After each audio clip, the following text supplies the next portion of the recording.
pessoal, tudo bem? Meu nome é Victoria, você está no meu canal. Aqui eu falo sobre livros, sobre literatura, mas especialmente sobre leituras cristãs. Hoje eu vou compartilhar para vocês a introdução aos meus estudos sobre complementarismo e igualitarismo. O complementarismo acredita de uma maneira geral que Deus criou homem e mulher com o mesmo valor, mas com papéis diferentes, especialmente no que diz respeito à igreja e ao lar. Já o igualitarismo acredita que, além de Deus ter criado homem e mulher com o mesmo valor, não existiria uma hierarquia, uma liderança entre esses dois gêneros. A primeira coisa que eu quero enfatizar antes da gente entrar propriamente no assunto é que nesse vídeo eu vou falar mais sobre a ordenação feminina e sobre a mulher pregando no culto. Ou seja, não vou falar muito sobre a questão familiar, vou falar mais sobre o papel da mulher no ambiente eclesiástico. Bom, e como é que se deu a minha trajetória em relação a esse assunto?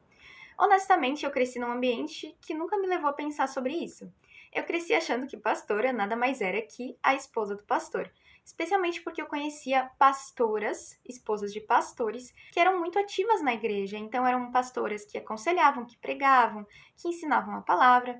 Então eu sempre via o pastorado como uma coisa conjunta, nunca tinha conhecido um pastor solteiro também. Eu via o pastorado como uma coisa do casal, né? Tinha o pastor e a pastora. Depois disso, lá pelos meus 18 anos, eu fui para uma igreja que não aceitava ordenação feminina. Mas eu entendi da seguinte maneira: beleza, eles não têm pastoras com o nome de pastoras, mas eles têm esposas de pastor, por exemplo, que fazem tudo que uma pastora faria. Então eles só não aplicam o título às mulheres, mas no fim elas fazem a mesma coisa que igrejas que consideram mulheres esposas de pastor pastoras. Ok, esse argumento parecia suficiente para mim na época, nunca mais pensei no assunto. Eu comecei a refletir novamente sobre essa questão quando eu fui frequentar a igreja do meu marido, na época meu namorado. Era uma igreja que aceitava a ordenação feminina e de uma maneira diferente, né? A pastora não era esposa do pastor, não era bem isso. E aí eu pensei, nossa, eu tenho que estudar sobre isso. Se eu vou para essa igreja, eu tenho que entender se eu concordo com isso ou não. Foi aí que meu marido me mandou o BTcast sobre ordenação feminina, com Melhoranza, com Bibo, claro, e com Victor Fontana. E foi a primeira vez que eu ouvi argumentos bíblicos a favor da ordenação feminina. E aí, ordenação feminina como uma coisa um pouco diferente do que eu estava acostumado, ou seja, não era pastor e esposa do pastor. Era um outro tipo de ordenação. Na verdade, eu nem entendi o que era ordenação propriamente. Esse BTcast me deixou com um conflito muito grande, me deixou em crise existencial. Era muito diferente do que tudo que eu já tinha ouvido. E eles apresentam, claro, argumentos contra, mas também argumentos a favor. Daí eu passei a pensar, ok, os argumentos a favor, eles são bons, são suficientes, posso viver com isso. Estou numa igreja que aceita a ordenação feminina, vida que segue, tenho um mestrado para fazer, tenho textos para ler, tenho coisas para escrever, tenho que trabalhar, não pensei nunca mais no assunto. Porém, agora que eu tô terminando meu mestrado, eu começo a pensar no próximo passo que eu vou seguir. E eu comecei a pensar, puxa, será que eu vou pro doutorado ou eu vou fazer teologia? Fazer a teologia sempre foi um grande sonho meu. E eu comecei a pensar nessa possibilidade. Aí eu comecei a voltar novamente à questão. Certo, na minha igreja existe ordenação feminina, mas na maioria das igrejas que eu conheço, não. Porém, será que as igrejas encaram que é lícito que uma mulher pregue no culto? Será que as pessoas me aceitariam pregando no culto de outras igrejas? Pelo menos as pessoas que seguem o complementarismo? Eu parei para pensar. Tá, vamos ver o que os autores complementaristas dizem sobre o assunto. E aí foi que eu fiquei um pouco em choque, porque existem muitas opiniões diferentes sobre se a mulher deve pregar ou não. Mulher pastora, obviamente, não existe no complementarismo. Mas a questão da pregação, ela é muito discutida. Então, você vai ter complementaristas que eu considero super equilibrados, como Tim Keller, que eu amo de paixão, leria todos os livros dele pra sempre, assim. Amo ele, amo a esposa dele. Eu acho que ele tem um ministério fantástico. E ele, embora eu não tenha estudado muito sobre o assunto, eu sei que tem um livro da esposa dele, publicado pelas Thomas Nelson aqui no Brasil, defende que, embora a mulher não possa ser pastora, ela pode exercer outras funções na igreja. Porém, eu sei que nem todos os complementaristas concordam com o Tim Keller. E aí eu fui pesquisar outros autores que são bem influentes aqui em solo brasileiro e entender o que eles pensam sobre isso, especialmente sobre a pregação feminina. E aí que o negócio ficou muito confuso e eu percebi que o buraco é muito mais embaixo do que eu imaginava. Procurei, por exemplo, sobre o Wayne Grudem. O que será que o Wayne Grudem pensa da pregação feminina? Bom, é interessante saber que o Wayne Grudem ele é um dos fundadores do Council of Biblical Manhood and Womanhood, ou seja, seria o Conselho sobre Masculinidade e Feminidade Bíblica, algo assim. Ele é um dos fundadores e eu encontrei um artigo dele, se eu não me engano, de 1995, explicando o que a mulher poderia ou não poderia fazer na igreja. E aí que ele tem algumas listas, ele faz 3 listas baseadas em autoridade, ensino bíblico e em visibilidade. Ele tenta, de acordo com Denver's Statement, estabelecer uma linha, ou seja, eu vou mostrar aqui a tabela para vocês. Então vejam, ele traz aqui uma tabela com 3 listas. Na primeira são áreas de atuação e de autoridade e governo. Na segunda, são áreas de grande responsabilidade no ensino e na influência das crenças na igreja. E essa autoridade vai diminuindo conforme a lista avança. Wayne Grudem explica que, de acordo com Denver's Statement, ou seja, essa declaração do Conselho de Masculinidade e Feminidade Bíblica, as mulheres estariam proibidas de exercer até a atividade número 5, ou seja, pregar ensinando a Bíblia regularmente para toda a igreja aos domingos de manhã. Então, de acordo com essa declaração, se a gente dá uma olhada nos números seguintes, a mulher poderia sim pregar em situações menos formais, como em outros cultos, ou pregar ocasionalmente nos domingos, ou ensinar em escola bíblica de adultos. E aí o Wayne Grudem pontua nesse documento que ele não concorda com isso. Ele acha que a mulher nunca pode pregar no domingo, porque aí é sempre relembrado de 1 Timóteo 2:11, a mulher deve aprender em silêncio com toda sujeição. Não permito que a mulher ensine, nem que tenha autoridade sobre o homem. Esse versículo sempre é explicado que a mulher ela não pode ensinar exercendo autoridade sobre o homem. E aí que o negócio complica, porque a questão é a seguinte: quando seria um ensino sem autoridade? Quando a mulher pode ensinar sem exercer autoridade sobre o homem? De acordo com Wayne Grudem, ela não pode ensinar, ela não pode pregar ocasionalmente aos domingos, porque ela nunca pode exercer autoridade. Aí ele fala no documento, Paulo não diz assim, a mulher pode exercer autoridade ocasionalmente. Não, a mulher nunca pode exercer autoridade, ela nunca pode ensinar exercendo autoridade sobre o homem. Outra coisa que o Wayne Grudem não concorda com a linha traçada nessa lista, ele diz que a mulher não deveria ensinar em escola bíblica de adultos, que ela também não deveria ensinar em escola bíblica de jovens universitários, que já seriam adultos, já seriam homens, e para ele essa seria mais uma maneira da mulher ensinar exercendo autoridade sobre os homens. Vejam então que o negócio é bem complicado para ele precisar criar uma lista de sei lá quantas coisas e estabelecer uma linha e ainda dizer que não concorda com o estatuto, ele acha que deveria ser mais rígido. É um negócio bem complicadinho. Então alguém pode me dizer, tá bom, Victoria, eu sei que na igreja é muito complicado, ninguém parece ter muita certeza sobre o que seria ensinar exercendo autoridade ou não, mas isso é só na igreja e na família. Aí alguém poderia me dizer, tá bom, Victoria, realmente essa questão de ensinar exercendo autoridade é bem complicada, é difícil traçar essa linha sobre o que seria ensinar exercendo autoridade ou não, mas isso é só na igreja. A mulher ela pode ter autoridade no ambiente civil, em cargos seculares, não tem nenhum problema, isso é só na igreja. Só que aí, pesquisando a fundo, eu descobri que nem todos os complementaristas concordam com isso. Fui descobrir, por exemplo, que John Piper, que é um autor que eu respeito muito, eu já li livro dele que me abençoou demais, ele defende que a mulher ela deve ser liderada pelo homem não apenas na igreja e na família, mas em todo lugar. É quase como se o homem fosse um líder de uma maneira ontológica, então o homem foi criado para ser um líder. Isso se aplica a todas as áreas da vida, não importa se é na igreja ou na família, mas em outros lugares também. John Piper, por exemplo, discorda que a mulher pode ser uma líder política. Ele tem um artigo em que ele debate essa questão. Ele não acha, por exemplo, que uma mulher pode concorrer a vice-presidente. Ele considera isso pecado e que isso fere a feminilidade dela. Mas ele diz também que se a pessoa que estiver concorrendo com ela, ou seja, o outro candidato, for um defensor do aborto, é melhor a gente votar numa mulher para vice-presidente do que votar num defensor do aborto. Então eu acho esse argumento dele bem pesado e bem complicado. Uma prefeita ou uma líder em outras esferas que tivesse autoridade direta sobre o homem estaria, de acordo com John Piper, em pecado.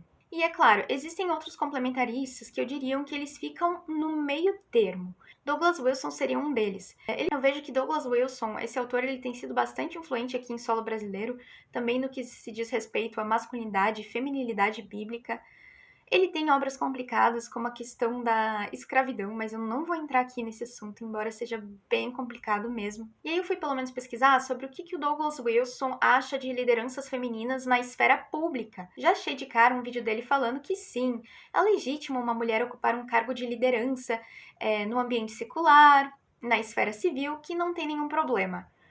Porém, ele diz que se as coisas estiverem ordenadas em casa e na igreja, ou seja, se homens forem líderes em casa e na igreja, vai ser muito raro uma mulher ser líder no mundo secular. Ele diz então que a liderança feminina na esfera civil deveria ser uma coisa rara, uma circunstância estranha, como Débora sendo juíza. Eu vou ler aqui uma citação dele que eu traduzi do vídeo, mas vocês podem assistir na íntegra em inglês. Ele diz assim: quando isso se torna normal, quando todos seus professores de matemática e professores de inglês e advogados e senadores são mulheres, ou quando 75% deles são mulheres, eu acho que essa é uma sociedade sob julgamento. Então não é que ele proíbe mulheres de serem líderes no mundo secular. Ele só não recomenda e não considera uma coisa normal. Ele considera uma coisa excepcional. Então, só concluindo essa parte, eu não acho que o complementarismo em si seja algo ruim. Como eu falei, eu amo alguns autores complementaristas, como Tim Keller.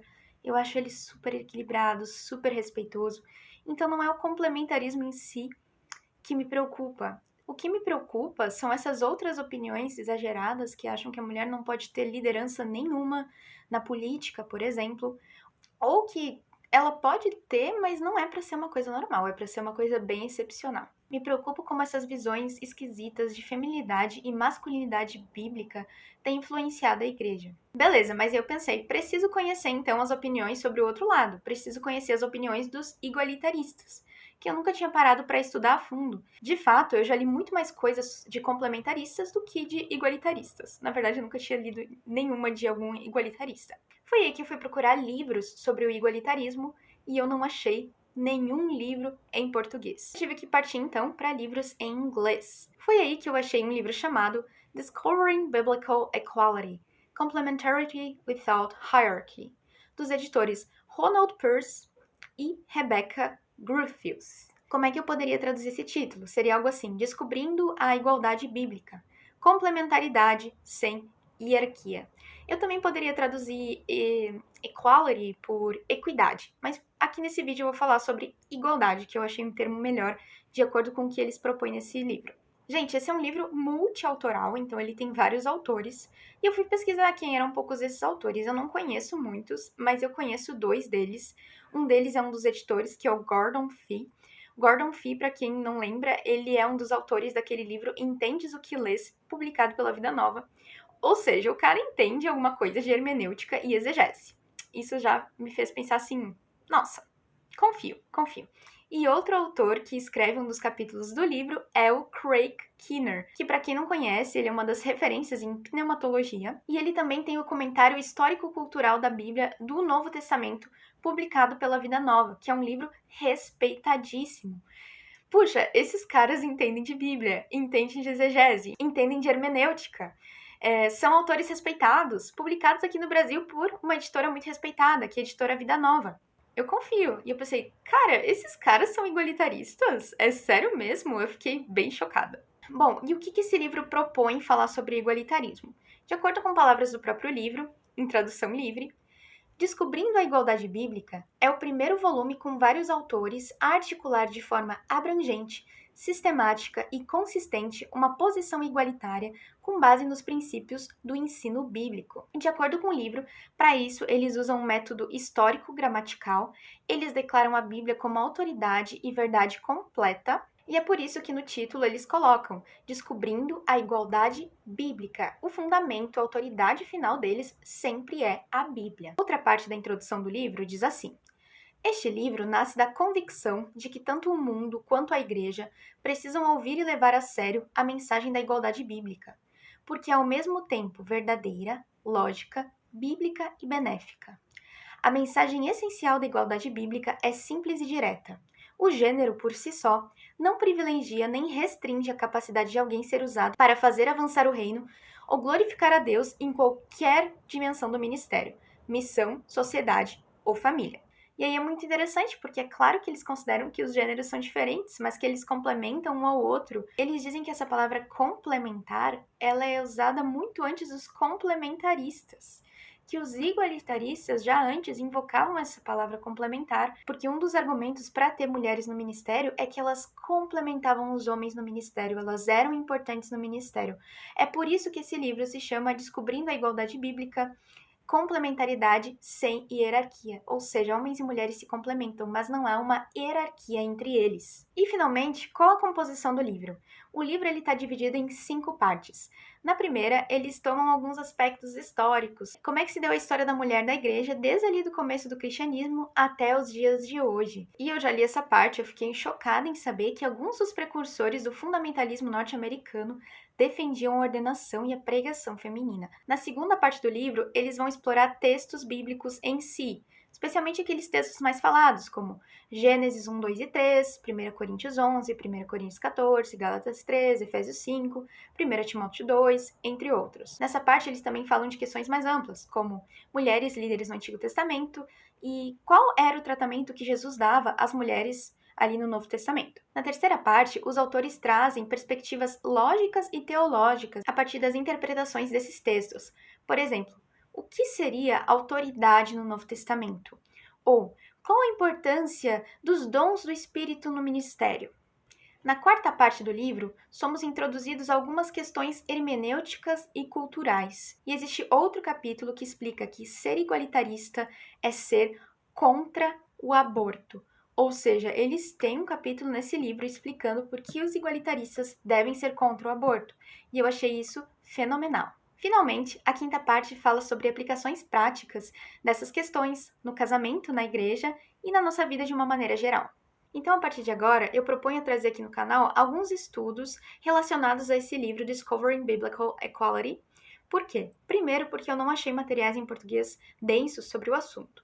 Segundo, porque eu confio nos autores do livro. Como eu falei, eu encontrei ali Gordon Fee e Craig Keener. Eu quero muito ouvir o que eles têm a dizer sobre igualitarismo. Terceiro, porque eu acho sim importante a gente ouvir outros lados e outras opiniões. Especialmente porque, se eu estou numa igreja que tem ordenação feminina, eu tenho que entender os motivos que levam a isso, se isso é bíblico ou não.